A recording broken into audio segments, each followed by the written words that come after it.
చిన్న సినిమాగా విడుదలై పెద్ద సినిమాల రికార్డ్స్ని బద్దలు కొడుతూ బాక్సాఫీస్ వద్ద రికార్డు స్థాయి వసూళ్లను నమోదు చేసుకున్న చిత్రం హనుమాన్.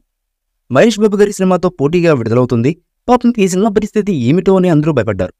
చివరికి హనుమాన్ సునామీ వసూళ్ల ప్రభావం మహేష్ బాబు గారి గుంటూరు కారం చిత్రంపై పడి ప్రభావం చూపి మరీ పాపం గుంటూరు కారం అని అనుకోవాల్సిన పరిస్థితి వచ్చింది. కేవలం 25 కోట్ల రూపాయల ప్రీ రిలీజ్ థియేట్రికల్ బిజినెస్ను జరుపుకున్న ఈ చిత్రానికి ఫుల్ రన్లో 100 కోట్ల రూపాయల పైగా షేర్ వసూలు వచ్చే అవకాశాలైతే ఉన్నాయని అంటున్నారు ట్రేడ్ పండితులు. అంటే దాదాపుగా 75 కోట్ల రూపాయల లాభాన్ని చూడబోతున్నారన్నమాట.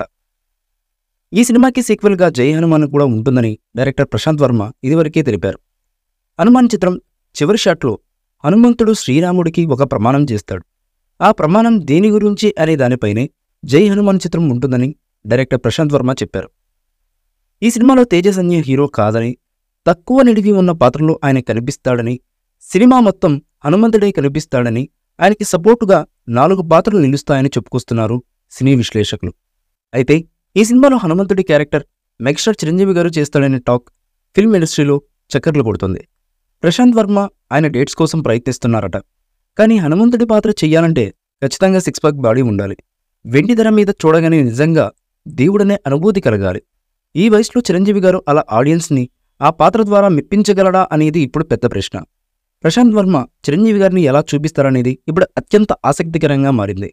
ఇక దర్శకుడు ప్రశాంత్ వర్మ హనుమాన్ మూవీకి సీక్వెల్ ఉంటుందని, టైటిల్ జై హనుమాన్ అని ఫిక్స్ చేశామని ఎన్ టైటిల్ కార్డులో ఆల్రెడీ చెప్పిన సంగతి తెలిసిందే.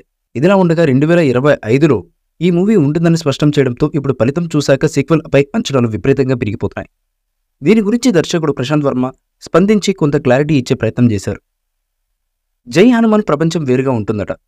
తేజస్ అన్య ఉండే అంజనాద్రి చుట్టూ కాకుండా హనుమంతుడు రాముడికి ఏం మాట ఇచ్చాడు, విభీషణుడు చెప్పినట్టు ప్రపంచానికి రాబోయే ముప్పు ఏంటనే దాని చుట్టూ ఇంకా పెద్ద స్కేల్లో చూపించబోతున్నామని ఓ ఇంటర్వ్యూలో చెప్పారాయన. తేజస్ అన్య ఉంటాడు కానీ ఫుల్ లెంత్ రోల్ కాదని చెబుతున్నారు.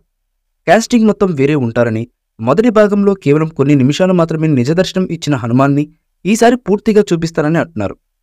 సినిమాటిక్ యూనివర్స్లో ఇది భాగమేనని అంటున్నారు. సో ఈ లెక్కన జై హనుమాన్ మీద ఎలాంటి అంచనాలు పెట్టుకోవచ్చో అర్థమవుతుంది. వచ్చే ఏడాది విడుదల ఎప్పుడు ఉంటుందనేది మాత్రం ప్రశాంత్ వర్మకే క్లారిటీ లేదు. సంక్రాంతికి సాధ్యం కాకపోవచ్చు. ఎందుకంటే చేతిలో ఉన్న 11 నెలల్లో ఇంత పెద్ద స్కేల్తో పాన్ ఇండియా మూవీ తీసి సిద్ధం చేయడం సులభమైతే కాదు. పైగా ప్రశాంత్ వర్మ తీసిన మరో చిన్న బడ్జెట్ రొమాంటిక్ ఎంటర్టైనర్ రిలీజ్కు రెడీగా ఉంది. దానికంటూ ఓ 2 నెలలు ఖర్చు పెట్టాల్సి ఉంటుంది. ఎప్పుడు వచ్చినా సరే జై హనుమాన్ క్రేజ్ మాత్రం నెక్స్ట్ లెవెల్లో ఉంటుంది. ఆ అంచనాలు నిలబెట్టుకోవడమే ఛాలెంజ్. ఈ మూవీపై మీ అభిప్రాయాన్ని కామెంట్ బాక్స్లో తెలియజేయండి. ఈ వీడియో మీకు నచ్చితే లైక్ చేయండి, షేర్ చేయండి, కామెంట్ చేయండి.